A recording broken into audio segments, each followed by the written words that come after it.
जी बिस्मिल्लाहिर्रहमानिर्रहीम।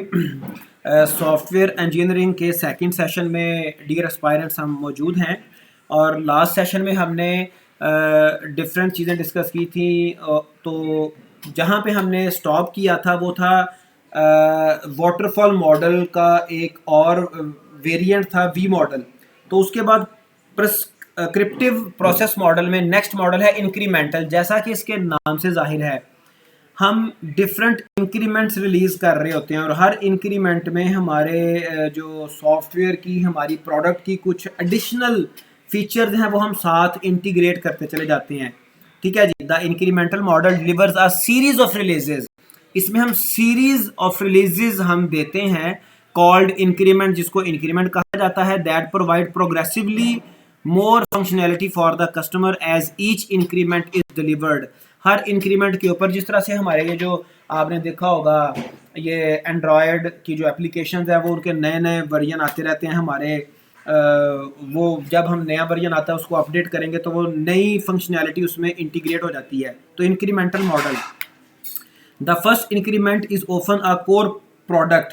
तो सबसे पहले हम अपने सॉफ्टवेयर में किसी भी किस्म का हो, चाहे वो डेस्कटॉप सॉफ्टवेयर है, चाहे वो मोबाइल ऐप है, चाहे वो वेब सॉफ्टवेयर है, वेब एप्लीकेशन है, उसमें हम पहले फेज़ में प्रायोरिटी देते हैं कोर फंक्शनैलिटीज़ को।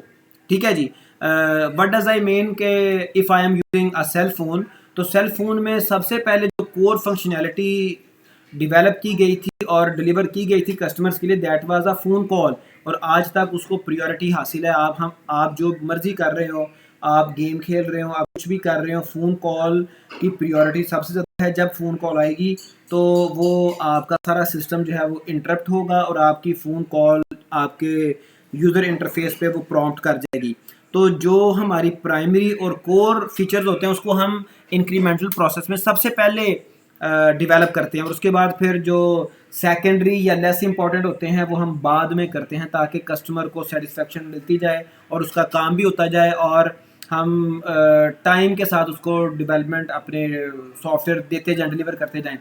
इसका सबसे बड़ा फ़ायदा ये होता है कि कस्टमर को जल्दी जो है ना, जल्दी में थोड़े टाइम में उसको आउटपुट मिलना शुरू हो जाती है। इसके बरक्स वाटरफॉल मॉडल हमने प्रीवियस सेशन में डिस्कस किया था। वाटरफॉल मॉडल का ड्रॉबैक ये है कि customers have to wait for a long time to get a working product, और वो उनको लंबा अरसा वेट करना पड़ता है और उनको एक मुकम्मल फाइनल प्रोडक्ट मिल जाती है। ठीक है। और उसमें फिर कोई चूं चढ़ा की ऑप्शन नहीं होती, तब्दीली की ऑप्शन नहीं होती। इसमें इंक्रीमेंटल में बेनिफिट ये भी, एक और प्लस ये भी है कि अगर कोई आपके कोर फीचर में भी कोई प्रॉब्लम हो तो आप उसको अगले इंक्रीमेंट में उसको भी आप इम्प्रूव कर सकते हैं। तो इसके काफ़ी बेनिफिट्स हैं as compare to waterfall model. ठीक है जी। तो इसमें लीनियर और पैरेलल जो प्रोसेस फ्लो हमने डिस्कस किया लास्ट टाइम वो फॉलो किया जाता है। लीनियर भी है और पैरेलल भी है। कुछ चीज़ें पैरेलल चलती हैं, कुछ चीज़ें लीनियर में चल रही होती हैं। जैसे इस डायग्राम में आप देखें कि ये हमारा पहला इंक्रीमेंट है और इसमें भी डायग्राम से भी हमें समझ आ रही है कि we must have sufficient number of team members, के एक टीम के मेंबर जो है वो पहले इंक्रीमेंट पे काम कर रहे हैं। पहला इंक्रीमेंट यहाँ पर पहुँचा, अगर मैं इसको कैप्शन दे दूँ तो ये हमारा कम्युनिकेशन फ़ेज़ होगा, ये हमारा प्लानिंग फ़ेज़ होगा और उसके बाद ये मॉडलिंग फ़ेज़ होगा और मॉडलिंग के बाद हमारी कंस्ट्रक्शन आएगी, मतलब कोडिंग आएगी। और कोडिंग के साथ ही जो है, कोडिंग के साथ हमारा एक इंक्रीमेंट अभी वो चल रहा है, लेकिन दूसरी टीम दूसरे इंक्रीमेंट पे काम करना शुरू भी कर सकती है। तो इसमें आप ये एक्स एक्सिस पे टाइम फैक्टर भी देख लें। टाइम भी हमें यही बता रहे हैं, यहाँ पे हम कुछ काम पैरेलल भी कर सकते हैं। That what I was saying कि इसमें लीनियर और पैरेलल दोनों एस्पेक्ट जो है वो कंबाइन किए गए होते हैं। तो इस सेंस में, लीनियर इस सेंस में कि हम एक इंक्रीमेंट है उसके प्रोसेस, जेनेरिक प्रोसेस एक्टिविटीज़ को लीनियर फैशन में परफॉर्म कर रहे होते हैं, लेकिन सम टाइम दूसरा इंक्रीमेंट पैरेलल में चल भी रहा होता है। But the main thing is that कि इंक्रीमेंट 1 के ऊपर टीम 1 काम कर रही है और इंक्रीमेंट 2 के ऊपर टीम 2 काम करेगी। तो लेकिन टीम 1 टीम 2 के बावजूद शायद कोई एक आध बंदा, दो चार बंदे ऐसे भी हों जो कि टीम 1 टीम 2 में कंबाइन हों। ठीक है जी, कोई टेक्निकल पर्सन, कोई प्रोजेक्ट मैनेजर, कोई और सिस्टम एनालिस्ट, इस तरह के बंदे, लेकिन जो लोअर या मिडल लेवल का स्टाफ है वो डुप्लीकेट होगा, यहाँ पे टीम 1 में सेपरेट होगा, टीम 2 में सेपरेट होगा एंड सो ऑन। तो इसके काफ़ी बेनिफिट इंक्रीमेंटल मॉडल के, ठीक है जी, एज कम्पेयर टू वाटरफॉल। तो इंक्रीमेंटल के बाद जो हमारे पास प्रेस्क्रिप्टिव प्रोसेस मॉडल आता है वो है एवोल्यूशनरी। और एवोल्यूशनरी मॉडल जो है ये इंक्रीमेंटल से कुछ मिलता जुलता तो है, लेकिन देर आर सम डिफरेंसेस, ठीक है जी। Evolutionary process models produce an increasingly more complete version of the software with each iteration. Evolutionary models are iterative. इसमें कौन कौन से फेमस मॉडल हैं? प्रोटोटाइपिंग है और स्पाइरल मॉडल है, ठीक है जी। तो इनको प्रोटोटाइपिंग और स्पाइरल को हम देखते हैं। तो जो प्रोटोटाइपिंग है उसका, उसमें भी बड़े फीचर्स हैं और रियल जो हमारी डेवलपमेंट चल रही होती है नाउ अडेज, यू कैन से कि जो सॉफ्टवेयर हाउसेज हैं या फिर जो इंडिविजुअल्स भी, इंडिविजुअल टीम्स काम कर रही होती हैं, वो किसी एक स्पेसिफिक जो मॉडल है उसको फॉलो नहीं करती। As I think all of you are belongs to teaching profession, तो हमारे पास टीचिंग के कई स्टाइल्स हैं। अथॉरिटेटिव स्टाइल है, फिर लेक्चर मेथड है, फिर आपका स्टूडेंट ओरिएंटेड है, टीचर ओरिएंटेड है। लेकिन हम क्लास में जब स्टूडेंट्स को टीच करते हैं तो कोई स्पेसिफिक हम जो मॉडल है वो फॉलो नहीं करते, बल्कि हम एक हाइब्रिड मॉडल यूज़ करते हैं। तो इसी तरह से जो आपकी रियल लाइफ में डेवलपमेंट हो रही होती है उसमें कोई स्पेसिफिक मॉडल यूज़ नहीं हो रहा होता। हम हाइब्रिड चीज़ों को हम जो अच्छी अच्छी चीज़ें हैं किसी एक मॉडल की वो ले लेते हैं, दूसरे मॉडल की भी अच्छी चीज़ें हम ले लेते हैं। एनी जो प्रोटोटाइपिंग है उसमें जो मेन फीचर है दैट इज प्रोटोटाइप। ओके जी, customer defines a set of general objectives for software but does not identify detailed requirement. ये एक रियलिटी है, कस्टमर्स को आमतौर पे वो इतने वेल अवेयर नहीं होते when they want to develop some software. ठीक है जी, वो डेवलपमेंट टीम के पास जाते हैं, उनको एग्जैक्टली आइडिया नहीं होता। जनरल चीज़ें तो वो बता देते हैं कि ऐसे ऐसे ऐसे चाहिए, लेकिन वो डिटेल या स्पेसिफिक चीज़ों के बारे में उनको कोई आइडिया नहीं होता। ठीक है जी, तो वहाँ पे फिर प्रोटोटाइपिंग जो है ना, वो मॉडल या प्रोटोटाइपिंग अप्रोच ये बड़ा अहम रोल प्ले करती है। प्रोटोटाइपिंग एक स्पेसिफिक मॉडल भी है but it is also a very affective technique. इसमें होता क्या है, इसमें होता ये है कि हम जो है ना वो एक सेमी वर्किंग या फिर यू कैन से कि नॉन फंक्शनल टाइप का कोई इंटरफेस, कोई हल्का फुल्का सॉफ्टवेयर बना के कस्टमर को दिखाते हैं कि जी आपको इस तरह का चाहिए। उसने हमें जनरल ऑब्जेक्टिव्स बताए, अपनी रिक्वायरमेंट्स बताई, हल्की फुल्की सी सरसरी सी, हम उसको इंटरफेस बना के देंगे, उसे बताएंगे और वो फिर पिक करेगा कि वाकई मुझे ये चाहिए, लेकिन इसमें इस तरह की चेंजिंग कर दें। अगर मैं इसको रियल अपनी लाइफ से एग्जांपल दूं, तो जो हमारा सबसे पहला इंट्रोडक्टरी सेशन हुआ था उसमें मैंने आपको एक प्रोटोटाइप समझ लेके प्रोवाइड किया था। मैंने कहा था जी हम ऐसे ऐसे तैयारी करेंगे, ऐसे ऐसे हमारे सेशन चलेंगे। ठीक है जी, तो ये जो प्रोटोटाइपिंग है ये आम तौर पे इसका जो, अगर हम टेक्निक की बात करें, I am not talking about prototyping model, अगर हम प्रोटोटाइपिंग टेक्निक की बात करें तो ये जो स्टेक होल्डर्स हैं और जो डेवलपमेंट टीम है उनके दरमियान रिक्वायरमेंट्स गैदर करने के लिए और सॉफ्टवेयर की अंडरस्टैंडिंग को डेवलप बिल्ट करने के लिए बड़ा अहम रोल प्ले करता है। इसका बड़ा अहम इस हवाले से एक रोल है। ठीक है जी, the prototyping paradigm assist you and other stakeholders to better understand what is to be built when requirements are fuzzy. जब वो आमतौर पे होता है ऐसे ही है कि जो कस्टमर्स हैं उनको वो टेक्निकल तो होते नहीं, उनको तो चीज़ों का ज़्यादा आइडिया नहीं होता, तो फिर वहाँ पे जो है ना वो प्रोटोटाइपिंग वो हमें असिस्ट करती है। तो अगर इस मॉडल की बात करें तो मॉडल में हम ये क्या करते हैं कि हम कम्युनिकेशन करते हैं, हल्की फुल्की सी जनरल रिक्वायरमेंट्स हमें पता चलती हैं, हम क्विकली प्लान करते हैं और हम चीज़ें इंटीग्रेट करके कोई यूज़र इंटरफेस यहाँ से पकड़ा, कोई थोड़ी सी फंक्शनैलिटी हल्की फुल्की ऐड की और हम क्विकली ये काम करके मॉडलिंग क्विक डिज़ाइन हम मॉडल करते हैं और एक प्रोटोटाइप बना के कस्टमर को दे देते हैं। और फिर वो कस्टमर उस प्रोटोटाइप को देखता है, हालांकि वो कोई फंक्शनल, ज़्यादा फंक्शनल वो सॉफ्टवेयर प्रोडक्ट नहीं होती। इस प्रोडक्ट से कस्टमर सिर्फ अपनी रिक्वायरमेंट्स फाइनलाइज करता है कि हाँ मुझे ऐसा इंटरफेस चाहिए, चूंकि इंटरफेस के ऊपर बटन्स तो लगे हुए हैं, उसे पता चल जाता है कि इसके ऊपर ये भी फंक्शन है, ये भी फंक्शन है, लेकिन वो सम टाइम वो फंक्शन चल भी नहीं रहे होते। ठीक है, तो इसके भी बेनिफिट्स भी हैं, इसके कुछ ड्रॉबैक्स भी हैं।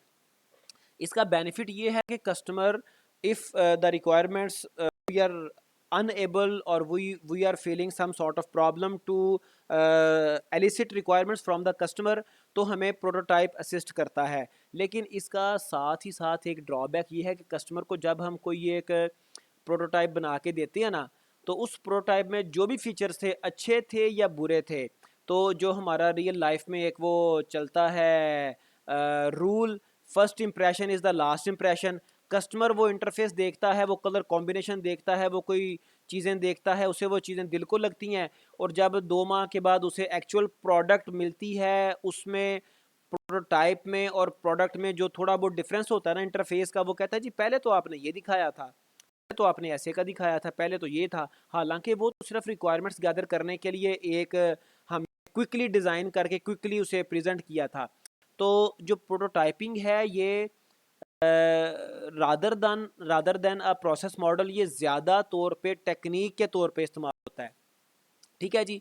But if we are using prototyping as a model, तो उसमें प्रोसेस यही चलेगा, कम्युनिकेशन होगी, क्विक प्लान होगा, डिज़ाइन होगा, और उसके बाद उसकी डेवलपमेंट हो जाएगी, ठीक है जी। तो एवोल्यूशनरी में फिर जो दूसरा हमारे पास मॉडल है वो है स्पाइरल।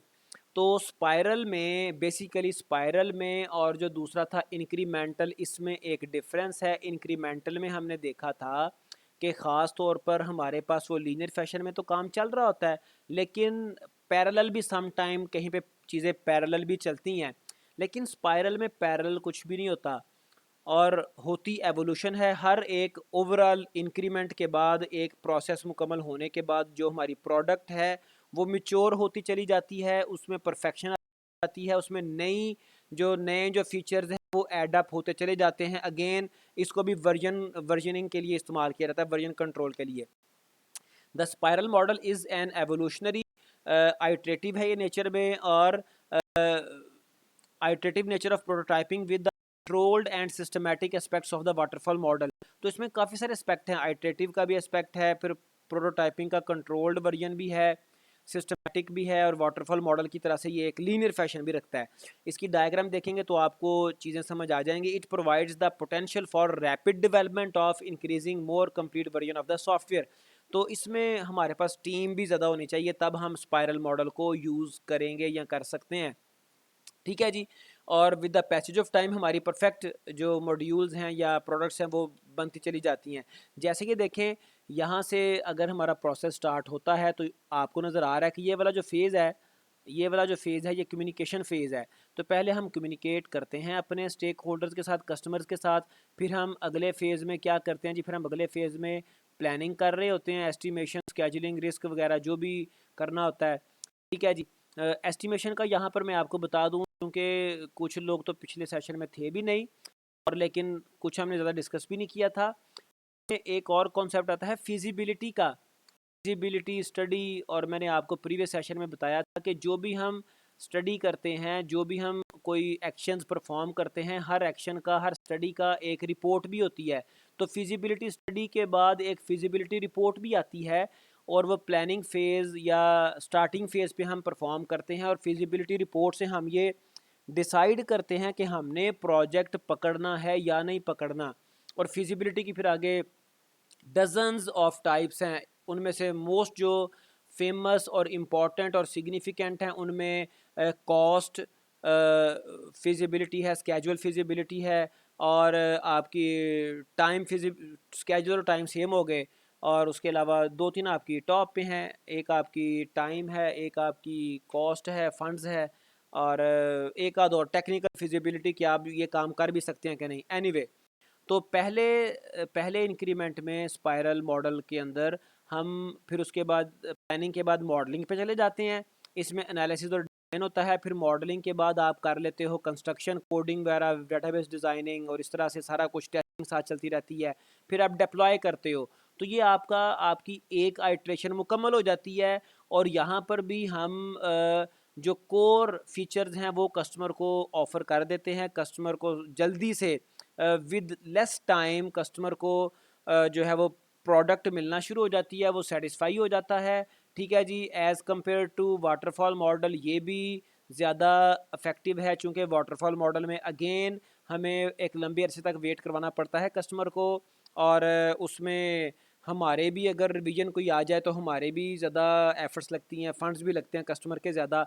यहाँ पर ये है कि आप कोर फीचर उसे प्रोवाइड करते हैं, उसमें भी अगर कोई बेटरमेंट की गुंजाइश हो, कस्टमर रिक्वेस्ट कर दे, तो हम उसको भी अगले जो है वो इंक्रीमेंट में उसको भी हम बेटर कर लेते हैं, और मज़ीद कोई नए फीचर्स भी हम उसमें ऐड कर लेते हैं। So that spiral model is also better model to develop. और ये जो मॉडल स्पेसिफिक मॉडल्स है ना, ये ख़ास तौर पे जो हमारे बड़े डिसिप्लिन्ड और बड़े बड़े कॉरपोरेट लेवल के सॉफ्टवेयर बनाने के लिए, वहाँ पर बहरहाल कोई ना कोई प्रोसेस मॉडल यूज़ हो भी रहा होता है, लेकिन उन्होंने अपने हिसाब से उसमें कुछ चेंजिंग्स की होती हैं। ठीक है जी। तो स्पाइरल मॉडल हो गया, इंक्रीमेंटल मॉडल हो गए, ये वाले मॉडल ऐसे हैं जो कि रियल लाइफ में फिर वो पैरेलल आपका कंकरेंट आ गया, ये आपके रियल लाइफ में मिलजुल के मिला के इन सब के फीचर्स को इकट्ठा करके ये यूज़ हो रहे होते हैं। अच्छा, उसके बाद कंकरेंट आ गया। कंकरेंट में ख़ास तौर पर हमारे पास अच्छी खासी डेवलपमेंट टीम होनी चाहिए, जहाँ पे डिफरेंट इंजीनियरिंग टीम्स जो है ना वो इन्वॉल्व होती हैं। ठीक है जी। और इसको कंकरेंट कहा इसलिए जाता है कि बेशुमार टीम्स होती हैं, बेशुमार फीचर्स के ऊपर इकट्ठे मिलकर काम कर रहे होते हैं।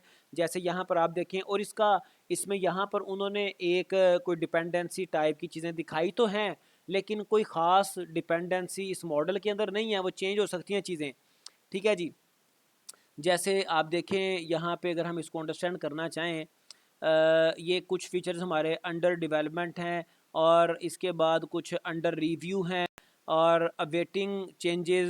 कुछ फीचर्स ऐसे हैं जिनकी यूज़र ने, कस्टमर ने, स्टेक होल्डर ने रिक्वेस्ट की हुई है चेंजिंग की, वो भी क्यू में लगी हुई हैं, उनकी चेंज हमने करनी है। फिर कुछ अंडर रिवीजन है, ठीक है जी, फिर under review and so on. तो ये सारी चीज़ें ना आपस में एक दूसरे के साथ, जैसे अभी अदनान साहब ने क्वेश्चन भी किया था एजाइल मॉडल का, तो एजाइल मॉडल में भी कंकरेंसी का फैक्टर पाया जाता है। उसमें हमारे पास एजिलिटी में एक फ़ीचर ये भी है कि आप कंकरेंटली सारी चीज़ें, आपने 5-7 जगह पे महाज खोला हुआ है, और जब जो इशू रिज़ॉल्व होता है वो आप रिज़ॉल्व कर लेते हो। ठीक है जी। ऐसा नहीं करते कि जी ये काम होगा, वहाँ पे कोई कंस्ट्रेंट नहीं होते, ये होगा फिर दूसरा करेंगे, दूसरा होगा फिर तीसरा करेंगे। जो काम आज हो रहा है ना, किसी वजह से अगर कोई स्पेसिफिक काम आज नहीं हो सकता, उसको कल पे पेंडिंग कर दें, लेकिन जो आज होता है उसको आज कर लें, टाइम वेस्ट ना करें। तो ये कंकरेंट में भी कुछ चीज़ें मिल के मल्टीपल फेजेस में, मल्टीपल महाज के ऊपर आपका काम चल रहा होता है। तो उसके बाद ये तो थे हमारे प्रेस्क्रिप्टिव प्रोसेस मॉडल, और प्रेस्क्रिप्टिव में ख़ास तौर पे जो कंकरेंट है, ये थोड़ा सा इसका हमें अंदाज़ा तो होता है कि हमने बड़ा वो तितर बितर वे में बड़ा काम करना है, लेकिन बाकी मॉडल्स में बिहेवियर हमें बेहतर पता होता है कि कैसे कैसे हमारा प्रोसेसिंग, कैसे कैसे हमारा प्रोसेस चलेगा। अच्छा, उसके बाद आ जाते हैं स्पेशलाइज्ड प्रोसेस मॉडल्स। और जो स्पेशलाइज्ड प्रोसेस मॉडल्स हैं, अब ये ऐसे मॉडल्स हैं जिसमें हम जो हमारे प्रेस्क्रिप्टिव मॉडल्स हैं उनको यूज़ कर भी सकते हैं, लेकिन इनके कुछ ख़ास फीचर्स हैं स्पेशलाइज्ड प्रोसेस मॉडल्स में। ठीक है जी। Specialised process models many of the characteristics of one or more traditional models. ठीक है जी। लेकिन इसमें कोई ख़ास तरीकाकार होता है काम करने का। फॉर एग्ज़ाम्पल, जो स्पेशलाइज्ड हैं उनमें से कंपोनेंट बेस्ड डेवलपमेंट है, ये बड़ी ज़बरदस्त डेवलपमेंट का तरीकाकार है। ख़ास तौर पे हमारे आजकल जो हम लाइब्रेरीज़ डेवलप करते हैं, डिफरेंट प्रोग्रामिंग लैंग्वेजेस में लाइब्रेरीज़ हम बना लेते हैं, हम मॉड्यूल बना के रख लेते हैं, फिर उनको रीयूज़ करते हैं। तो ये रीयूजेबिलिटी के वाले से कंपोनेंट बेस्ड डेवलपमेंट बड़ी ज़बरदस्त है। इसको commercial of the shelf software components भी कहते हैं, developed by vendors who offer them as products, provide targeted functionality with well defined interfaces। तो ये फंक्शनैलिटी भी आपकी बड़ी मेच्योर होती है, इंटरफेसेस भी बड़े मेच्योर होते हैं, और इंटरफेसेस मेच्योर होने का फ़ायदा ये होता है कि आप उन कंपोनेंट्स को किसी भी जगह पर आप उनको फिट कर लेते हो, जिससे रीयूजेबिलिटी हो जाती है, आपका कम हो जाता है। आप एक दफ़ा काम करते हो, स्ट्रगल करते हो, मेहनत करते हो, और उसको बार बार अपनी प्रोडक्ट्स में आप यूज़ करते हो। जैसे मैं आपको इसी सेशन की एग्जांपल अगर दे दूं, तो ये जो हम मटेरियल डिस्कस कर रहे हैं आज तीसरे दिन में, तो ये सारा मटेरियल मैंने कोई अभी एक दिन पहले, 2 दिन पहले रेडी नहीं किया। बल्कि ये पिछले कोई 8 सालों की मेहनत है जो मैं चीज़ों को इंटीग्रेट किया है आजकल में सिर्फ, और इंटीग्रेट करके आपको प्रेजेंट कर रहा हूँ। ऐसा नहीं है कि मैंने अभी अभी किया है, तो इसकी एग्जांपल आप यहाँ से भी समझ सकते हैं। ठीक है जी। The component based development model incorporates many of the characteristics of spiral model. इसमें स्पायरल मॉडल की करेक्टरिस्टिक्स भी पाई जाती हैं। हाँ, हमारे पास प्रोसेस बहरहाल एक चलता है, हम अंडरस्टैंड करते हैं चीज़ों को, हम उसका एक प्लान करते हैं, उसका एक डिज़ाइन बनाते हैं, और फिर जो हमारे पास कंपोनेंट्स पहले से बने पड़े हैं, ठीक है जी, ऑफ द शेल्फ कहा इसलिए जाता है कि वो हमारे पास लाइब्रेरी में पड़े हुए हैं, ठीक है, तो उनको हम फिर इंटीग्रेट कर देते हैं।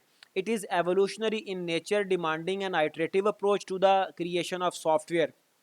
तो ये एक स्पेशलाइज्ड मॉडल है। फिर फॉर्मल मेथड्स हैं, ये थोड़ा सा ट्रिकी है, इसमें हैवीली मैथमेटिक्स और मैथमेटिकल जो चीज़ें हैं वो शामिल हैं। ये ख़ास तौर पे इंजीनियरिंग के प्रोजेक्ट्स में यूज़ होता है, और इसमें जो डेवलपर्स हैं उनका फॉर्मल मेथड्स, इसमें एक्यूरेसी बड़ी होती है फॉर्मल मेथड्स को अगर आप यूज़ करें। फॉर्मल मेथड्स को आप अगर अपने प्रोसेस मॉडल्स के साथ यूज़ करें तो इसमें एक्यूरेसी आपके सॉफ्टवेयर की बड़ी आ जाती है। जैसे आपको अगर मैं रिलेट कर दूं, कल हमने डिस्कस किया था एल्गोरिदम एनालिसिस। तो एल्गोरिदम एनालिसिस जो है वो इट्सेल्फ एक मैथमेटिकल प्रोसेस है। उसमें हमने, आपने देखा होगा, मैथमेटिकल फंक्शंस देखे थे, फंक्शन की ग्रोथ देखी थी, वो हमने क्वाड्रेटिक और क्यूबिक और एक्सपोनेंशियल चीज़ें देखी थी। तो जब आप मैथमेटिकल वे में चल रहे होते हो तो फिर एक्यूरेसी प्रिसिशन तो आती ही आती है, ठीक है जी। लेकिन इसका ड्रॉबैक ये होता है कि जो डेवलपर्स हैं they should be expert in formal methods, और they should be expert in mathematics, ठीक है जी।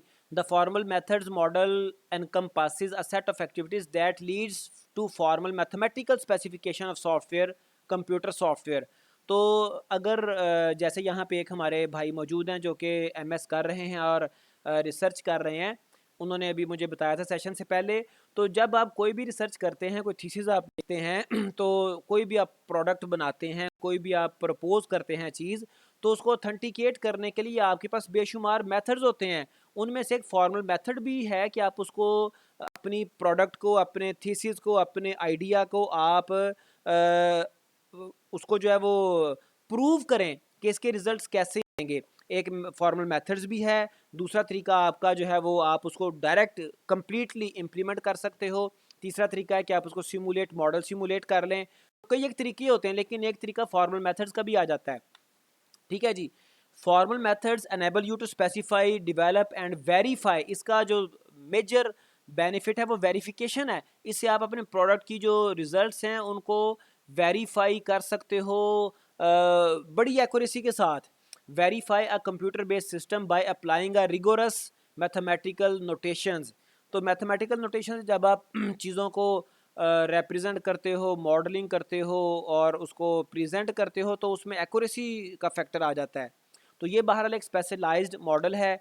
और इसके बाद एस्पेक्ट ओरिएंटेड मॉडल आ जाते हैं, जो कि तकरीबन आपके जो अ, जो आपके कॉर्ड्स था प्रीवियस हम डिस्कस किया, उससे मिलता जुलता है, जिसको हमने कहा था कि जी कंपोनेंट बेस्ड डेवलपमेंट या कंपोनेंट मॉडल, तो उससे ये मिलता जुलता है, लेकिन कुछ फीचर्स डिफरेंट भी हैं इसके। एस्पेक्ट ओरिएंटेड में, aspect oriented, regardless of the software process that is chosen, the builders of complex software invariably implement a set of localized features, functions and information content। तो वो एस्पेक्ट अपने attach करते हैं, integrate करते हैं, ठीक है जी। These localized software characteristics are modeled as components, e.g. for example object oriented classes, and then constructed within the context of a system architecture। तो यहाँ पर भी components develop किए जाते हैं। तो जो aspect oriented है और component based आपकी मॉडल्स हैं वो आपस में मिलते हैं, लेकिन जो formal method है वो entirely एक different उसका aspect हो जाता है। ओके, इसके यहाँ the next is requirements engineering model.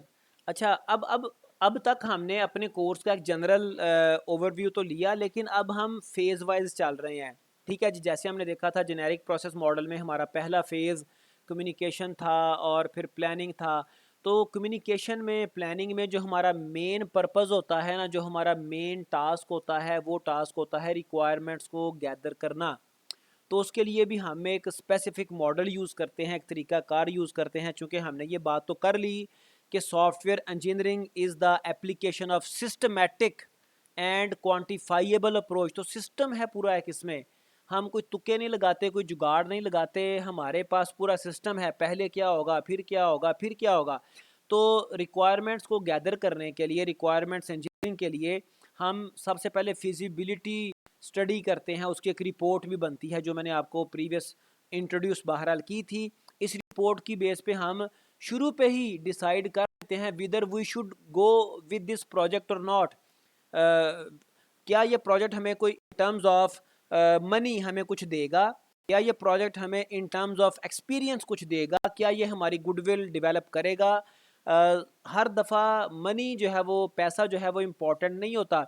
If you are very new in the field, if you are beginner, so and on the other hand if you are expert but you are beginner, तो फिर आपको जो पैसा है उसको some time भूलना भी पड़ता है, उसको आप सेकेंडरी रखना पड़ता है, और आपको पहले एक्सपीरियंस चाहिए होता है, आपको अपने आप को प्रूव करना पड़ता है। गो के आपके पास बड़ी एक्सपर्टीज़ भी क्यों ना हो, क्योंकि अभी यहाँ पर पिछले सेशन में जो है वो हामिद मौजूद था, और वो ख़ुद से जो है एक फ्रीलांसर है और बड़ा मतलब अच्छी अर्निंग भी कर रहा है। तो उसने मुझे शेयर किया था कि जब आपके पास इवन स्टडीज़ में ऐसा होता है, आपका बीएस आप कर रहे हो और आपके पहले 2-4 सेमेस्टर में परफॉर्मेंस, 2-3 सेमेस्टर में परफॉर्मेंस अच्छी है, तो उसके बाद फिर जो आपकी गुडविल बन जाती है, और उसके बाद फिर टीचर्स आपको स्पेसिफिक एक एंगल से देखना शुरू हो जाते हैं। अगर आप किसी प्लेटफॉर्म के ऊपर फ्रीलांसिंग कर रहे हो, तो आपने कोई पहले 10-15-100 प्रोजेक्ट अच्छे कर लिए हैं, तो उसके बाद आपको सिर्फ पहले प्रीवियस हिस्ट्री की बेस पर आपको जो है ना वो प्रोजेक्ट मिलना शुरू हो जाते हैं, अच्छे अच्छे रिव्यू मिलना शुरू हो जाते हैं, बड़े बड़े प्रोजेक्ट मिलना शुरू हो जाते हैं। ठीक है जी। तो यहाँ पर भी सेम केस है, हमें शुरू पर जो है वो रिक्वायरमेंट्स अच्छे तरीके से गैदर करनी है, और हमें अगर कोई बंदा एक्सपर्ट तो है लेकिन बैगनर है किसी जगह पर, तो वो फिर मनी को, पैसे को छोड़कर सिर्फ एक्सपीरियंस हासिल करने के लिए या फिर अपने आप को मार्केट में इंट्रोड्यूस करवाने के लिए भी प्रोजेक्ट करता है। लेकिन अल्टीमेट डिस्कशन इज़ दैट कि फिजिबिलिटी रिपोर्ट आपको हेल्प करती है, आपको असिस्ट करती है कि आपने प्रोजेक्ट करना है या नहीं। अच्छा ठीक है, डिसाइड हो गया प्रोजेक्ट करना है, उसके बाद आप क्या करते हो? उसके बाद आप रिक्वायरमेंट्स एलिसिट करते हो। आप जो आपकी डोमेन है, जो आपका ऑर्गेनाइजेशन है जिसकी आपने सॉफ्टवेयर बनाना है, किसी एक इंडिविजुअल के लिए बनाना है, आप उससे इंटरव्यूज़ कर लेते हो। आप उसकी वर्किंग प्लेस पे जाके ऑब्जर्वेशन आपकी होती हैं, आप देखते हो काम कैसे चल रहा है। ठीक है जी, आप उनके डॉक्यूमेंट्स देख लेते हो, उनको रिव्यू करते हो। डिफरेंट तरीके आप यूज़ करते हैं, जिनमें से मोस्ट कॉमन इंटरव्यू है, आप केस स्टडी देख लेते हो। तो वहाँ से आप रिक्वायरमेंट्स एलिसिट करते हैं, रिक्वायरमेंट्स गैदर करते हैं, फिर उन रिक्वायरमेंट्स को आप technically as a developer, you are a technical person, और जो स्टेक होल्डर्स हैं वो सम टाइम, बल्कि most of the time technical नहीं होते, तो आप उनको फिर एनालाइज करते हो, अपने हिसाब से चीज़ों को आप सॉर्ट आउट करते हो, डिसाइड करते हो, चूज़ करते हो। ठीक है जी। और उसकी बेस पे फिर आप सिस्टम मॉडल बनाते हो, जो कि आपकी डायग्राम्स होती हैं, यूएमएल डायग्राम्स, आप क्लास डायग्राम बनाते हो, आप यूज़ केसेस बनाते हो, आप सीक्वेंस डायग्राम्स बनाते हो। If you are a big software company, तो वहाँ पे चूँकि सिस्टमेटिक काम होता है, तो सॉफ्टवेयर मॉडल, सिस्टम मॉडल्स बनते हैं। फिर उसके बाद सिस्टम मॉडल्स के बाद आपके रिक्वायरमेंट्स एलिसिट होने के बाद आप रिक्वायरमेंट्स को स्पेसिफाई कर देते हो, कोई एक डॉक्यूमेंट आपका बन जाता है, यहाँ से आप प्रोड्यूस करते हो यूज़र एंड सिस्टम रिक्वायरमेंट्स, एक डॉक्यूमेंट बन जाता है। फिर उन रिक्वायरमेंट्स को वैलिडेट करने के लिए, यूज़र से एक्सेप्टेंस लेने के लिए, आप उन डॉक्यूमेंट्स को यूज़र को डिलीवर करते हो, और यूज़र जब उनको पढ़ता है, देखता है, उनको वैलिडेट कर देता है, तो फिर आपकी जो रिक्वायरमेंट्स हैं वो फाइनलाइज हो जाती हैं। Then you must have a contract, assigned contract with your customer. उसके ऊपर आप क्या चार्ज करोगे, कितनी देर में आप प्रोजेक्ट करोगे, वो सारा कुछ भी आप डिसाइड कर लेते हो। तो ये आपका रिक्वायरमेंट्स इंजीनियरिंग प्रोसेस है, ये भी आपका इंपॉर्टेंट है। अच्छा, अब रिक्वायरमेंट्स की दो टाइप्स हैं, मेजर एक फंक्शनल है, एक नॉन फंक्शनल है। ठीक है जी। तो फंक्शनल तो हमें बड़ी आसान है, यहाँ पर मैंने नॉन फंक्शनल को जो है ना रिप्रेजेंट किया है, चीज़ें सिलेक्टेड हैं, लेकिन फिर भी चूँकि फंक्शनल यहाँ पे मैंने ऐड नहीं की, तो वो मैं आपको बता देता हूँ जनरली कि फंक्शनल रिक्वायरमेंट्स होती क्या हैं। फ़र्ज़ करें हमारा सेल फ़ोन की बात कर लें, सेल फ़ोन में कॉल एक फंक्शनल रिक्वायरमेंट है।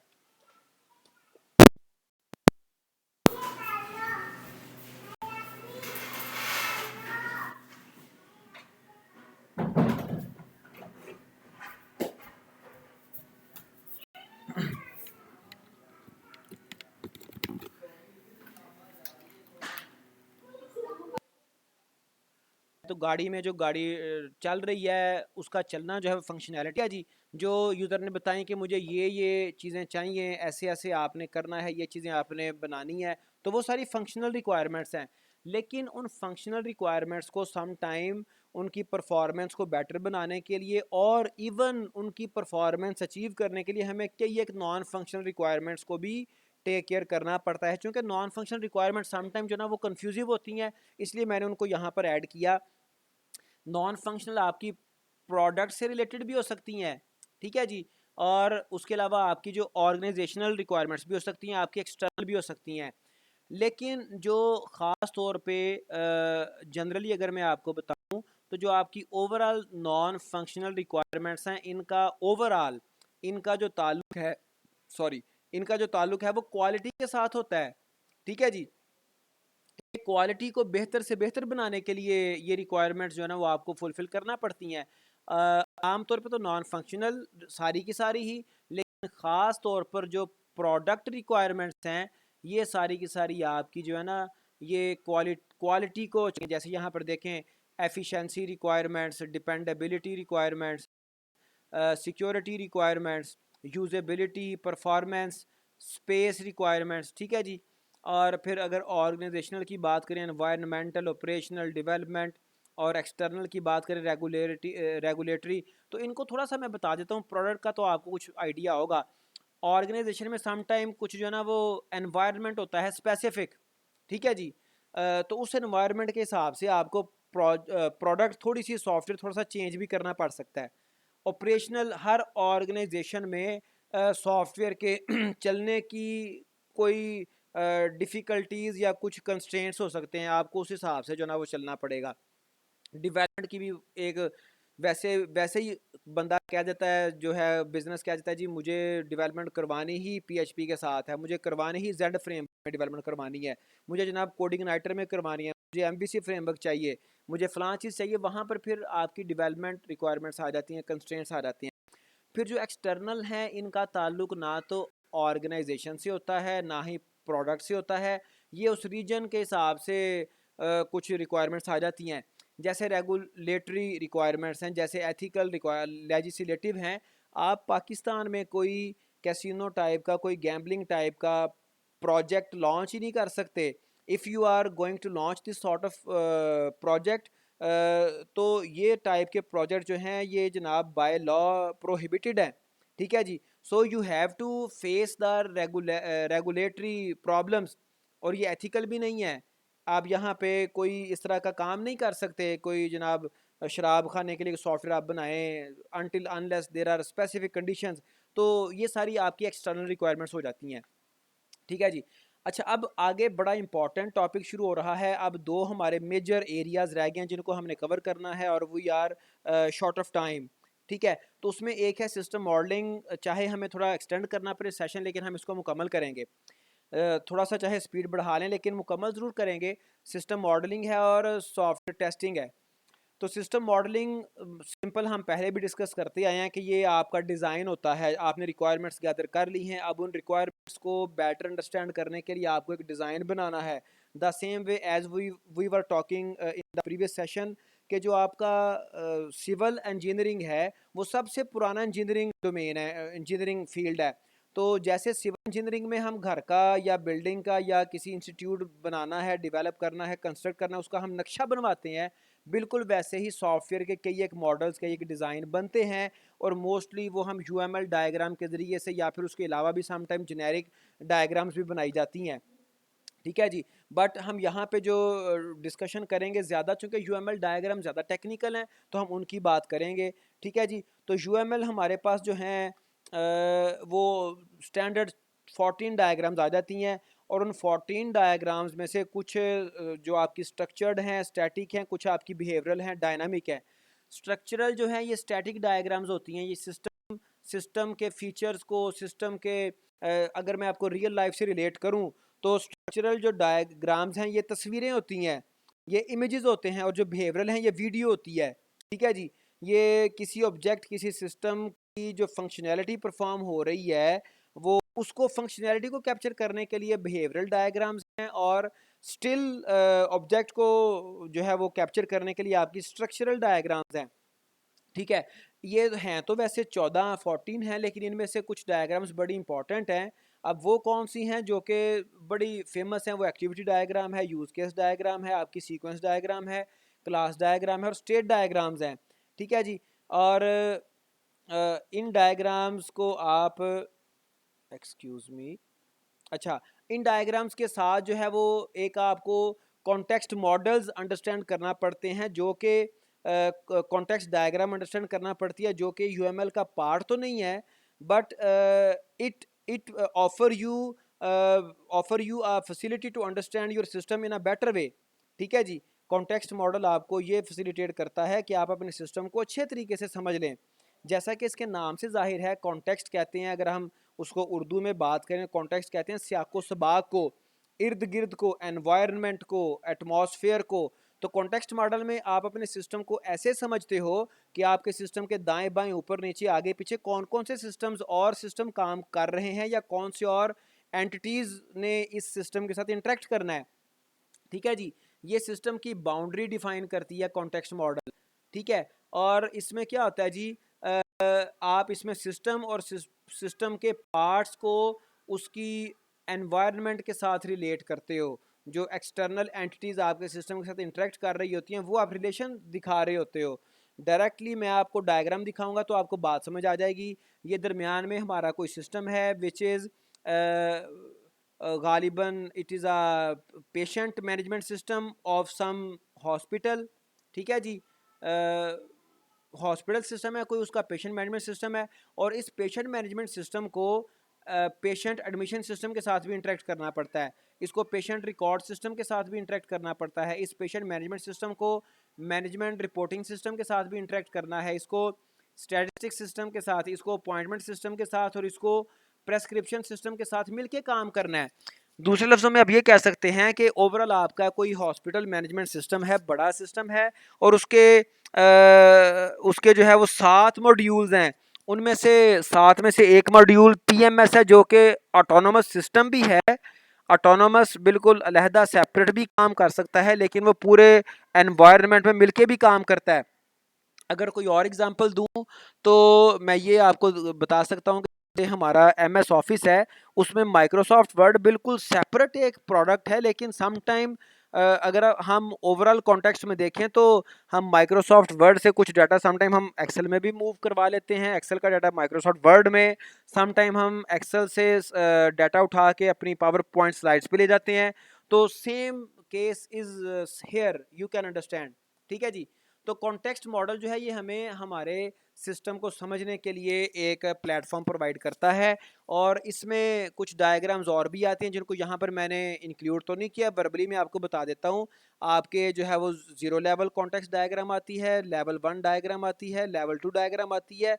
यहाँ पर तो हमने बात की है एक लार्जर सिस्टम है जिसमें सिस्टम का एक मॉड्यूल बाकी मॉड्यूल्स के साथ इंटरेक्ट कर रहा है, लेकिन ऐसा भी हो सकता है कि हम जो है वो सिस्टम कॉन्टेक्स्ट मॉडल डायग्राम में अपने सिस्टम को आउटसाइड जो एंटिटीज़ हैं, जो एक्टर्स हैं, उनके साथ उनका रिलेशन भी दिखा दें।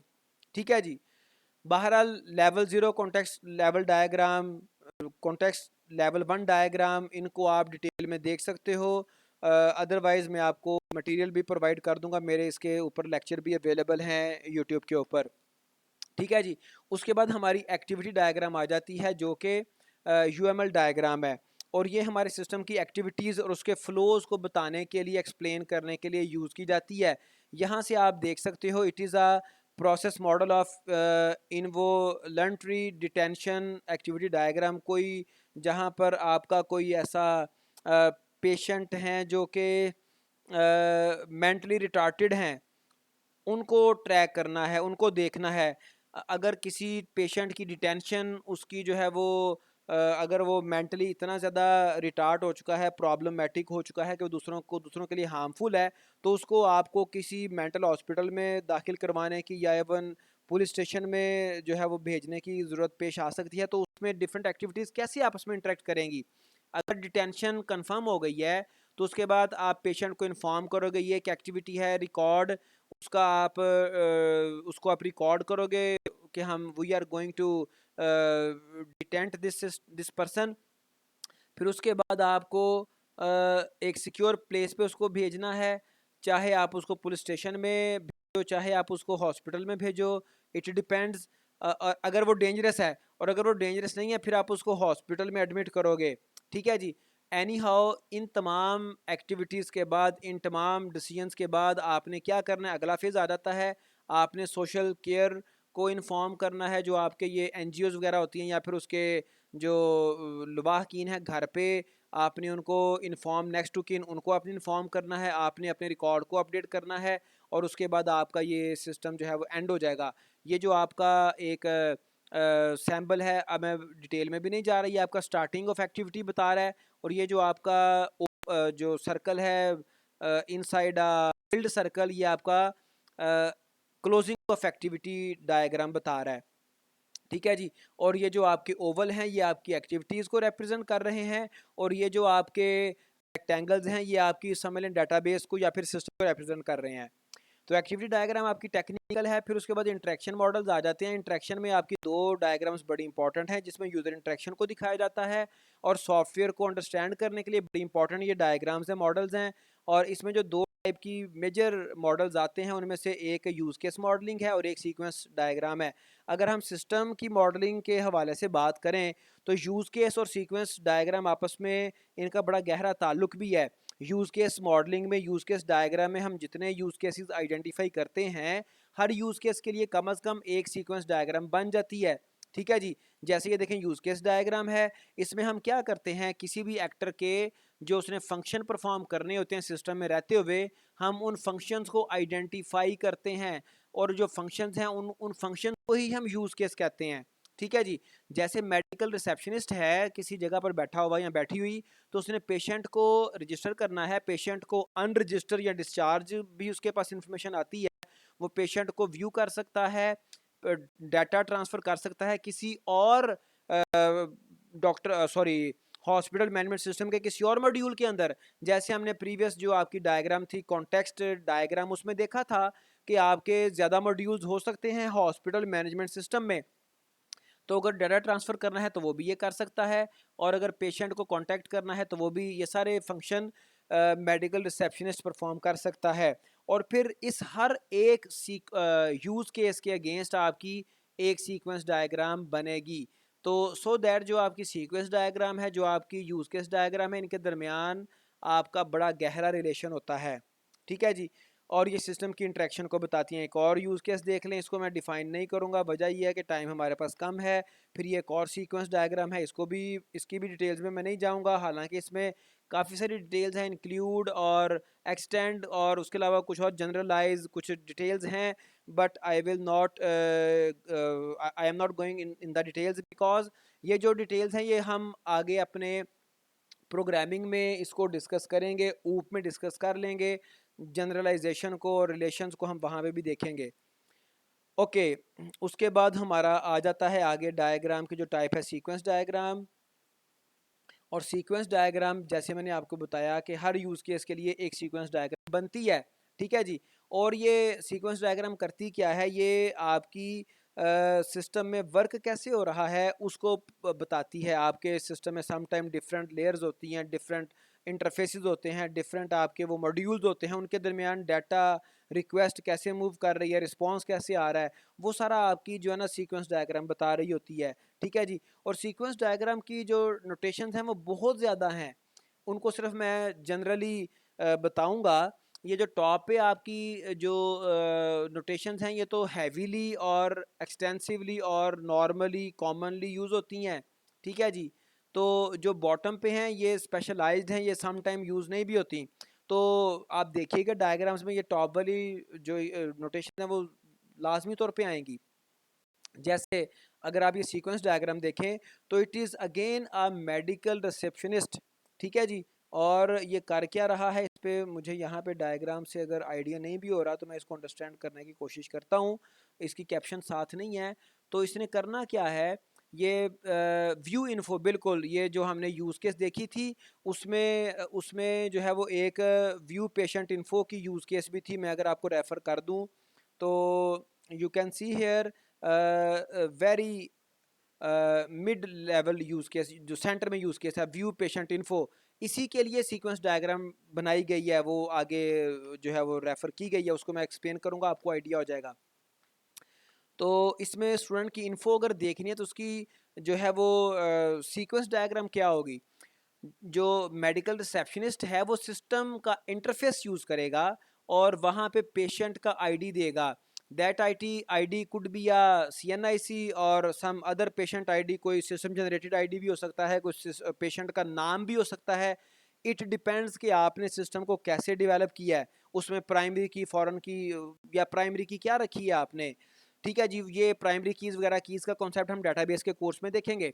तो उसने आईडी अपने इंटरफेस से, यूज़र इंटरफेस से दिया, और बैकएंड पे जो पेशेंट आईडी के साथ कुछ और इन्फॉर्मेशन, यूज़र आईडी भी साथ अटैच हुई और कुछ और इन्फॉर्मेशन अटैच हुई।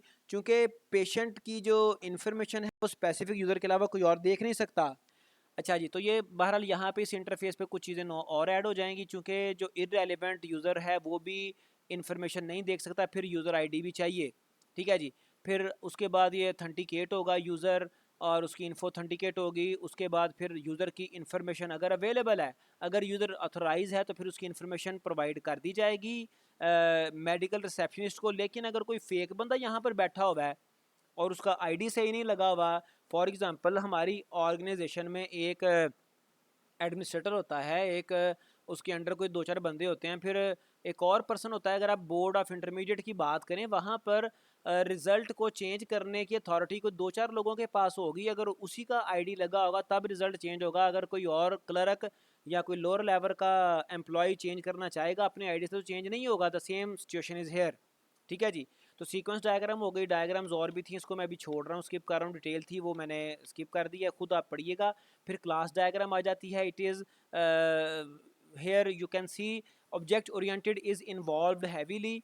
तो क्लासेस बनती हैं, क्लासेस के अंदर मैं सिंपली अगर आप बताऊं तो दो चीज़ें आ जाती हैं, एक आपका स्ट्रक्चर आ जाता है, डाटा आ जाता है, और उसके बाद आपका जो है वो मतलब आपका फंक्शंस आपके आ जाते हैं। तो ये ओवरऑल एक क्लास डायग्राम है जिसमें डिफरेंट जो हमारे किसी भी सिस्टम के ऑब्जेक्ट्स हैं वो आइडेंटिफाई किए गए हैं, और उन ऑब्जेक्ट्स को जो है वो आपस में उनका रिलेशन, उनको रिलेट किया गया है। अगेन मैं आपको ये भी बता दूं कि क्लास डायग्राम्स के भी डिफरेंट लेवल ऑफ डिटेल्स हो सकती है। यहाँ पर क्लासेस के साथ जो मैंने आपको बताया, classes have two type of information. एक इसका डाटा भी इसमें क्लास में आता है, डाटा टाइप्स के साथ डाटा वेरिएबल्स वगैरह मेंशन होते हैं। फिर इसके अलावा इसके फंक्शंस आते हैं ऑब्जेक्ट्स के, क्लासेस के। तो यहाँ पर फंक्शंस और डाटा नहीं बताया गया। इट मीन्स कि यहाँ पे कुछ इन्फॉर्मेशन हमने एब्स्ट्रैक्ट लेवल पे सिर्फ क्लास डायग्राम का रिलेशन बताया गया, लेकिन ये डिटेल डायग्राम भी हो सकती है। तो डिटेल अगर होगी तो उसमें फिर इस तरह से आपका डाटा भी आएगा क्लास का, उसमें कौन कौन से वेरिएबल्स हैं, फिर उसमें कौन कौन से फंक्शंस हैं वो भी आएंगे। तो चूँकि इस तरह की क्लासेस के साथ क्लास डायग्राम यहाँ पर बड़ा एक मैस क्रिएट हो जाएगा, अंडरस्टैंड करना मुश्किल है, इसलिए यहाँ पर इंक्लूड नहीं की गई। तो क्लास डायग्राम यहाँ पे आप देख सकते हैं क्लासेस। फिर उसके बाद एक और बड़ा मेजर टॉपिक है सॉफ्टवेयर टेस्टिंग का, विच इज़ इंटरेस्टिंग आल्सो। इसको भी हम कवर करना चाहेंगे, चाहे इसको तेज़ी से करें लेकिन हम इसको देखना चाहेंगे। सॉफ्टवेयर टेस्टिंग में आपको पता है मैं बिल्कुल अब स्पेसिफिक हूँ और बिल्कुल एक्यूरेट, सिर्फ काम की बातें डिस्कस करेंगे। टेस्टिंग हम करते हैं अपने सॉफ्टवेयर में कुछ प्रॉब्लम्स आइडेंटिफाई करने के लिए, और आइडेंटिफाई करना असल पर्पस नहीं है। असल पर्पस है उसको डिबगिंग करना या उसको बेटर करना, उसको परफॉर्मेंस बेटर करना।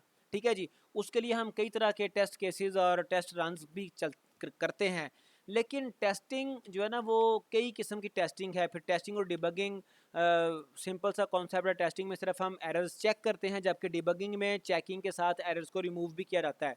ठीक है जी, फिर वेरिफिकेशन और वैलिडेशन का कॉन्सेप्ट आ जाता है। ये आई थिंक सो के लास्ट टाइम भी इससे रेलिवेंट कोई एक आध क्वेश्चन आया था, if I am not forgetting.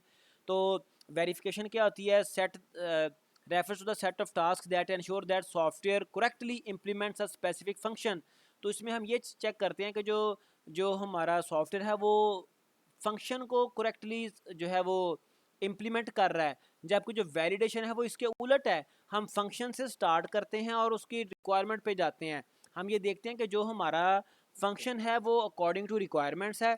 Validation refers to a different set of task that ensures that the software that has been built is traceable to customers requirement. हम ये देखते हैं जो प्रोडक्ट बनी है, जो हमने फीचर्स बनाए हैं वो फंक्शन वो यूज़र की रिक्वायरमेंट के मुताबिक सही है कि नहीं। और उसके बाद फर्दर हमारी टेस्टिंग कैसे हम करते हैं, स्ट्रेटजी यहाँ पे आ गई। अगर if we want to test a whole software तो हमें कैसे करना है। ये देखें, हमारे पास कुछ लोअर लेवल पे जो है वो डिफरेंट मॉड्यूल्स हो सकते हैं या फिर डिफरेंट छोटे छोटे कोड्स हो सकते हैं। ठीक है जी, तो हम क्या करेंगे, अपने कोड्स को मॉड्यूल्स को हम यूनिट टेस्टिंग कर रहे होंगे। ठीक है जी, फिर उन मॉड्यूल्स को इंटीग्रेट करने के लिए हम इंटीग्रेशन टेस्टिंग कर रहे होंगे। फिर इंटीग्रेशन के बाद हम फिर उस पर और रिग्रेशन टेस्टिंग कर रहे होंगे, वो यहाँ पे तो नहीं है डायग्राम में। फिर हायर ऑर्डर के टेस्ट कर रहे होंगे। ये हमारा सिनेरियो होता है। ठीक है जी, अब इन टेस्टिंग को हम देखते हैं, तो हम देखते हैं कि ये कैसे कैसे और किस किस पर्पज़ के लिए इस्तेमाल होती हैं। तो सबसे पहले उसमें यूनिट टेस्टिंग आती है। इसके नाम से जाहिर है कि यूनिट किसी एक स्पेसिफिक मॉड्यूल को टेस्ट करने के लिए, if we have a login system, if we have authentication system, तो हम उसको अगर टेस्ट करेंगे सिर्फ एक एक मॉड्यूल को, तो ये यूनिट टेस्टिंग कहलाएगा। ठीक है जी, अब मैं अकॉर्डिंग टू टाइम थोड़ा सा स्पीडी काम कर रहा हूँ। जैसे ये देखें, यहाँ पे डिफरेंट हमारे पास टेस्ट केसेस बने हुए हैं मॉड्यूल्स के लिए, और हम उसको किसी एक यूनिट को, किसी एक मॉड्यूल को टेस्ट करने के लिए अपने टेस्ट केसेस चला रहे हैं। तो ये हमारा यूनिट टेस्टिंग कहलाएगा। और उसके बाद है इंटीग्रेशन। जैसा कि इसके नाम से जाहिर है, we have checked all the units separately, individually. Now we know that all the units are working fine. But if they are working fine individually, it doesn't mean they can work well in a team, in a combination. So we have to check their integration. इससे मुराद क्या है, जैसे हम real life में देखते हैं हमारी teams होती हैं, स्पोर्ट्स की टीम्स होती हैं, तो वहाँ पे अगर मैं बैडमिंटन की बात करूँ तो एक प्लेयर, बैडमिंटन प्लेयर अकेले तो बड़ा अच्छा खेल रहा है, लेकिन उसका किसी दूसरे प्लेयर के साथ अभी कॉम्बिनेशन डेवलप नहीं हुआ। तो अगर उन दोनों को इकट्ठा किसी टीम के साथ लड़ा दिया जाए, तो माइट भी पॉसिबल जिनका कॉम्बिनेशन अच्छा नहीं है लेकिन वो इंडिविजुअली बड़े अच्छे प्लेयर हैं, तो वो गेम को हार जाएं। लेकिन दूसरी टीम जो कि इंडिविजुअली इतने अच्छे प्लेयर तो नहीं है, लेकिन उनकी जो आपस की कोऑर्डिनेशन है वो अच्छी है, तो वो शायद गेम जीत जाएं। The same scenario is here. Integration में अब ये चेक करते हैं कि जो इंडिविजुअल आपके कंपोनेंट्स हैं वो आपस में मिल के जब इकट्ठे काम करेंगे तो तब उनकी परफॉर्मेंस कैसी है। तो सम टाइम इंडिविजुअल कंपोनेंट्स अच्छा चल रहे होते हैं, लेकिन वो एक टीम जब बनते हैं, एक इंटीग्रेट होते हैं, सिस्टम का पार्ट बनते हैं, तो वहाँ पर फिर उनमें कोई ना कोई बग्स, कोई ना कोई एरर्स आना शुरू हो जाते हैं। तो उसके लिए फिर हम इंटीग्रेशन टेस्टिंग करते हैं। फिर इंटीग्रेशन में कई टेक्निक्स हैं। टॉप डाउन इंटीग्रेशन है जिसमें डेप्थ फर्स्ट, ब्रेथ फर्स्ट आ जाती है।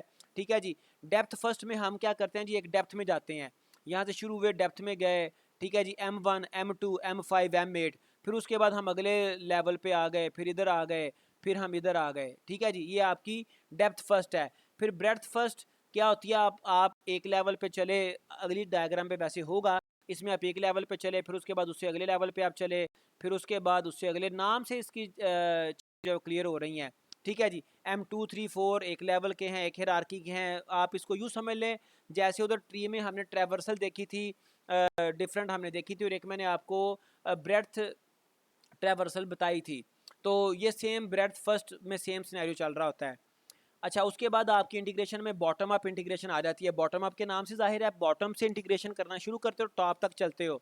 ठीक है जी, फिर बॉटम अप के अलावा आपकी रिग्रेशन टेस्टिंग एक डिफरेंट टेस्टिंग है। व्हाट डज इट मीन, जब आप इंटीग्रेशन करते हो, इंटीग्रेशन टेस्टिंग करते हो, जब आप नया मॉड्यूल अपने सिस्टम में ऐड करते हो, तो उस वक्त आपने टेस्ट करना होता है अपने टीम के कॉम्बिनेशन को, अपने सॉफ्टवेयर के कॉम्बिनेशन को, कि मैंने अपने सॉफ्टवेयर में एक नया जो मॉड्यूल है वो ऐड किया है, तो अब मेरे सॉफ्टवेयर की परफॉर्मेंस कैसी है। That performance is called regression testing. If I am talking about any sports, अगर मैं क्रिकेट की बात करूं जो कि हमारे पाकिस्तान में बड़ी फेमस स्पोर्ट्स है, तो अगर क्रिकेट टीम में कोई 2 प्लेयर्स नए आ गए हैं, तो हमने टेस्ट करना है कि वो प्लेयर जो 2 नए आए हैं इंडिविजुअली बड़े अच्छे थे, लेकिन वो जब टीम में आए हैं तो इंटीग्रेट भी कर गए, हमने उनको टीम में पार्ट बना लिया है, लेकिन ओवरऑल परफॉर्मेंस वो टीम के साथ मिलकर परफॉर्मेंस दे रहे हैं कि नहीं दे रहे। ठीक है जी, तो ये रिग्रेशन टेस्टिंग कहलाती है। Each time a new module is added as part of the integration testing the software changes, तो उस चेंजिंग्स को टेस्ट करने के लिए हम रिग्रेशन टेस्टिंग परफॉर्म करते हैं। The changes may cause problems with functions that previously worked flawlessly. ठीक है जी, रिग्रेशन टेस्टिंग में be conducted manually by re-executing a subset of all test cases और using automated capture playback tools। तो इसका इसका जो ताल्लुक है वो सिर्फ आपकी कॉम्बिनेशन को, आपकी इंटीग्रेशन को परफेक्ट बनाने के साथ होता है रिग्रेशन टेस्टिंग का, और ये इंटीग्रेशन टेस्टिंग का एक टाइप है। उसके बाद स्मोक टेस्टिंग भी आ जाती है, ये भी इंटीग्रेशन टेस्टिंग की एक टाइप है, जिसमें आप also known as build verification testing, इसमें आप क्या करते हो, टेस्टिंग कैसे कर रहे होते हो, non exhaustive set of test है ये, आप एग्जॉस्टिवली टेस्ट नहीं करते, आप रैंडमली टेस्ट कर लेते हैं। ठीक है जी, it is designed as a pacing mechanism, तेज़ी से फॉर टाइम क्रिटिकल प्रोजेक्ट्स जहाँ पे आपके पास टाइम कम होता है, allowing the software team to assess the project for a frequent basis. आपके पास आपने उसको रैंडमली कुछ मॉड्यूल्स को 4 टेक्निकल 5 स्पेसिफिक मॉड्यूल्स को टेस्ट करना होता है, और आपकी जो है वो टेस्टिंग परफॉर्म हो जाती है, स्मोक टेस्टिंग कहलाती है। उसके बाद आपके हाई ऑर्डर टेस्ट आ जाते हैं। इसके बाद जैसे मैंने आपको टेस्टिंग स्ट्रेटजी में बताया था कि पहले आप करते हैं यूनिट टेस्ट, फिर आप इंटीग्रेशन करते हैं। इंटीग्रेशन में हमने रिग्रेशन टेस्टिंग देख ली, हमने जो है वो स्मोक टेस्टिंग देख ली और एक और टेस्टिंग देखी। तो अब हाई ऑर्डर टेस्टिंग आ जाती हैं। हाई ऑर्डर में सिस्टम टेस्टिंग है, आपका ओवरऑल सिस्टम को टेस्ट आप करते हो, is actually a series of different test. ठीक है जी, आपके सिस्टम को चेक करने के लिए अब इस सीरीज में कौन कौन से टेस्ट आ जाते हैं वो हम देखते हैं।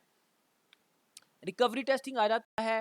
रिकवरी टेस्टिंग एक ऐसा टेस्ट की टाइप है कि सिस्टम अगर आपका क्रैश कर जाता है तो वो रिकवर कैसे करेगा, कितने टाइम में करेगा, क्या उसके रिसोर्सेज उसके ऊपर लगेंगे, क्या इशू होगा, क्या चीज़ें आएंगी। फिर security testing, if there is some if some attack happens there, तो फिर हमारा सिस्टम कैसे वो अपने आप को सेव करता है। सिक्योरिटी टेस्टिंग करते हो आप। Stress testing, if the users abruptly increase at the system और रिक्वेस्ट ज़्यादा आ जाती हैं, तो फिर आपका सिस्टम उसका बिहेवियर क्या है, परफॉर्मेंस कहीं बैठ तो नहीं जाती। जब हमारा सिस चलता है, जब हमारे ये एप्लीकेशन चलती हैं, जब कोई टिपिकल टास्क आता है, जब हमारा बाइस चलता है, तो वहाँ पर सिस्टम अक्सर औकात बैठ जाते हैं।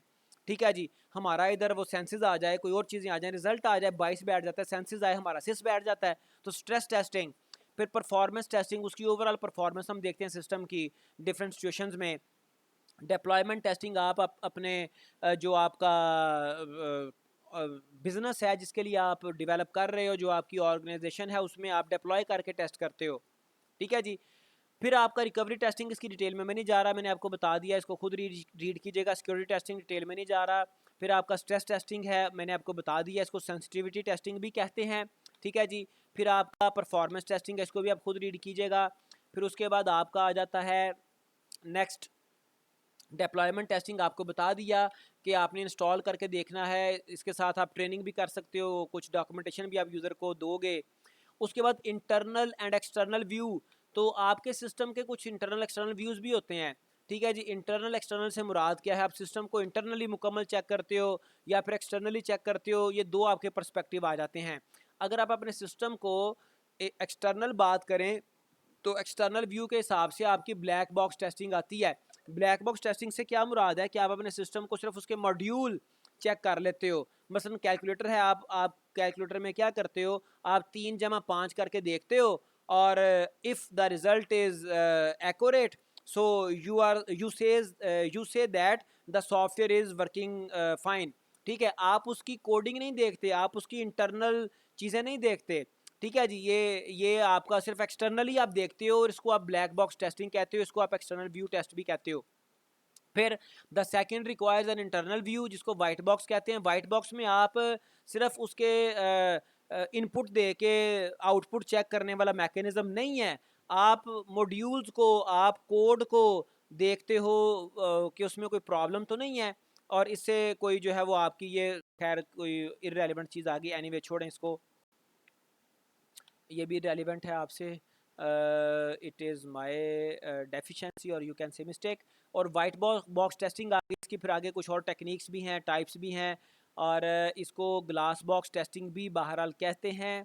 और इसकी जो टाइप्स हैं वो कौन कौन सी हैं, इफ़ आई करता क्या है ये भी यहाँ पे है, इसको देखिएगा डिटेल्स को, चूँकि we are short of time. तो इसकी जो टाइप्स है उसमें बेसिस पाथ टेस्टिंग एक टाइप है जो कि डिफरेंट फ्लोज को, डिफरेंट पाथ्स को देखता है। जैसे हमें पता है प्रोग्रामिंग लैंग्वेज में हम कंडीशनल स्ट्रक्चर यूज़ करते हैं, हम स्विच स्टेटमेंट्स यूज़ करते हैं, हम फॉर लूप यूज़ करते हैं, हम इफ़ कंडीशन यूज़ करते हैं, इफ एल्स यूज़ करते हैं। तो कुछ हमारे पाथ ऐसे होते हैं जो कि बहुत कम वहाँ पे हमारा एल्गोरिदम जाता है, ऐसी सिचुएशन कम बनती है, तो हमने हर पाथ को टेस्ट करना होता है। ठीक है जी, चूँकि वाइट बॉक्स है, हमने डिटेल में जाना है, कोड में जाना है, तो बेसिस पाथ टेस्टिंग आपके कई पाथ्स को टेस्ट कर रहा होता है। ठीक है जी, जैसे ये सीक्वेंस है, सीक्वेंशियल को भी आप देखते हो, इफ़ में आप ये पाथ भी देख लेते हो और ये वाला पाथ भी देख लेते हो। ठीक है जी, वाइल में आप जो है ये तो देख रहे हो सारा, और फिर आप ये देख लेते हो, सारे आप पाथ टेस्ट करते हो। फिर उसके बाद ये अनटिल है या डिफरेंट केसेस हैं, स्विच हैं, आप हर पाथ को देख रहे होते हो। It is basis path testing. और वाइट बॉक्स में जो दूसरी टाइप है, अब मेरी स्लाइड्स भी जो स्लो हो गई हैं, अच्छा इसमें दूसरी टाइप यहाँ पे शायद इंक्लूड नहीं की, चलो उसको छोड़ें। ब्लैक बॉक्स टेस्टिंग आपको बताया ये सिर्फ एक्सटर्नल टेस्टिंग है। वाइट बॉक्स के अगेंस्ट इसको हम सिर्फ इनपुट दे के आउटपुट चेक कर रहे होते हैं। ठीक है जी, और ब्लैक बॉक्स टेस्टिंग में जो इसकी कैटेगरीज हैं, इनकोरेक्ट और मिसिंग फंक्शन हम देखते हैं, और इंटरफेस एरर्स इसमें हम देख लेते हैं, और ये इसको मज़ीद डिटेल में देखिएगा। अच्छा, उसके बाद एडहॉक एंड एक्सेप्टेंस टेस्टिंग का आ जाती है। एक्सेप्टेंस टेस्टिंग का मेन पर्पस होता है, आपने सॉफ्टवेयर बना लिया, आप अपने कस्टमर को दे रहे हो, डिलीवर कर रहे हो, और कस्टमर उसको यूज़ करता है, और उसको यूज़ करने के बाद वो आपको ग्रीन सिग्नल देता है, और आप समझ लेते हो कि कस्टमर ने हमारे सॉफ्टवेयर को एक्सेप्ट कर लिया है। तो ये एक्सेप्टेंस टेस्टिंग कहलाती है, इसको एडहॉक भी कहते हैं। और कस्टमर तो चूँकि आपका एक्सपर्ट नहीं है, इसमें also known as random testing और मंकी टेस्टिंग। जिस तरह से मंकी जो है वो फुदकता है, छलांगे लगाता है, वो एक कछुए की तरह से वो हर प्लेस के ऊपर पाँव नहीं रखता, वो हर कोड को, मॉड्यूल को चेक नहीं करता, बल्कि वो रैंडम टेस्टिंग कर रहा होता है। तो एडहॉक को आप रैंडम टेस्टिंग कहते हो, मंकी टेस्टिंग भी कहते हो। और इसका पर्पज़ ये होता है कि कस्टमर टेस्ट करता है और आपकी प्रोडक्ट को वो एक्सेप्ट करता है या रिजेक्ट कर देता है। अगर रिजेक्ट करेगा, definitely you have to revise your system. ठीक है जी, इसमें बडी टेस्टिंग आ जाता है। बडी टेस्टिंग में अगर 2 या 4 आपस में मिलके कोई कोवर्कर्स हैं, तो वो आपके सिस्टम को टेस्ट कर लेते हैं, बडी टेस्टिंग। फिर इसके अलावा मंकी टेस्टिंग आ जाता है। ये मंकी टेस्टिंग में क्या होता है, रैंडमली टेस्ट द प्रोडक्ट और application without test cases with a goal to break the system. तो मंकी टेस्टिंग में चूंकि आप डिटेल्स में नहीं जाते, तो इसमें आप ब्लैक बॉक्स टेक्निक यूज़ कर रहे होते हो। ठीक है जी, उसके बाद एक्सेप्टेंस टेस्टिंग की कुछ डिटेल्स आ गई। इंटरनल एक्सेप्टेंस होती है आपकी, जिसको आप अल्फ़ा टेस्टिंग कहते हो। अल्फ़ा टेस्टिंग या इंटरनल एक्सेप्टेंस टेस्टिंग में क्या होता है, सॉफ्टवेयर टीम ने अपने टीम के अंदर कोई एक आध दो बंदे वेले रखे होते हैं जो कि सॉफ्टवेयर को थॉरली यूज़ करते रहते हैं, उसको यूज़ करते करते करते करते नॉन टेक्निकल बंदे होते हैं, थोड़ी सी टेक्निकलिटीज़ होती हैं उनके पास, लेकिन वो बग्स रिपोर्ट करते रहते हैं। ठीक है जी, अल्फ़ा टेस्टिंग। फिर बीटा टेस्टिंग के साथ तो आप बड़ा फेमिलियर हैं। इसके अगेंस्ट वो जो सॉफ्टवेयर टीम है वो प्रोडक्ट को रिलीज़ कर देती है, और बीटा टेस्टिंग के नाम से, बीटा वर्जन के नाम से, और कस्टमर्स उस प्रोडक्ट को यूज़ करते हैं, लेकिन कस्टमर्स को पता है कि ये बीटा वर्जन है, सो दे एक्सपेक्ट सम एरर्स। ठीक है जी, तो जो सॉफ्टवेयर टीम है उसके ऊपर कोई बड़ा ब्लेम भी नहीं आता, because they are releasing a beta version. तो कस्टमर्स को पहले एक्सपेक्टेशंस हैं कि इसमें कुछ एरर्स होंगे, तो वो बीटा टेस्टिंग कहलाती है। जब कस्टमर्स यूज़ करते हैं, कोई एरर रिपोर्ट करते हैं, उन एरर्स को डिबग किया जाता है, तो ये जो टेस्टिंग प्रोसेस बीटा टेस्टिंग कहलाता है। फिर एक्सटर्नल एक्सेप्टेंस टेस्टिंग में बीटा आ जाती है। ठीक है जी, फिर कस्टमर एक्सेप्टेंस टेस्टिंग, ये मैं आपको पहले बता चुका हूँ, ये आपकी मोस्ट फेमस फॉर्म है, जिसमें कस्टमर आपका प्रोडक्ट को एक्सेप्ट कर रहा होता है। फिर यूज़र एक्सेप्टेंस टेस्टिंग एक और टाइप है, जिसको बीटा टेस्टिंग भी, इसको भी स्पेसिफिकली कहा जाता है। अच्छा जी, उसके बाद आपकी सॉफ्टवेयर टेस्टिंग, रिग्रेशन टेस्टिंग, इसको हम प्रीवियसली खैर देख चुके हैं, अगेन ये स्पेसिफिकली अगेन ये आ गया है। तो ये हमारे पास कुछ मेजर टेस्टिंग की टेक्निक्स होती हैं। तो लास्टली आई वांट टू से कि आज का जो हमारा जो डेप्थ थी कोर्स की वो ज़्यादा थी, तो इसलिए मैं यहाँ पे कुछ एमसीक्यूज भी नहीं बता सका, डिस्कस नहीं कर सका, तो हमारा कल का सेशन जो है वो हम कोई पास्ट पेपर देखेंगे, तो उसमें माइट भी पॉसिबल कि कुछ सॉफ्टवेयर के एमसीक्यूज भी आ जाएं। तो कोशिश की है कि सॉफ्टवेयर इंजीनियरिंग के जो मेजर पोर्शंस थे, चीज़ें थी जहां से एमसीक्यूज आने के चांसेस होते हैं, वो हमने कवर करने की कोशिश की है। But if there is some deficiencies, so there is a complete course available over my YouTube channel, आप उसको देख सकते हैं। नोट्स में आपको जिन्होंने पे किया उनको सेंड कर दूंगा।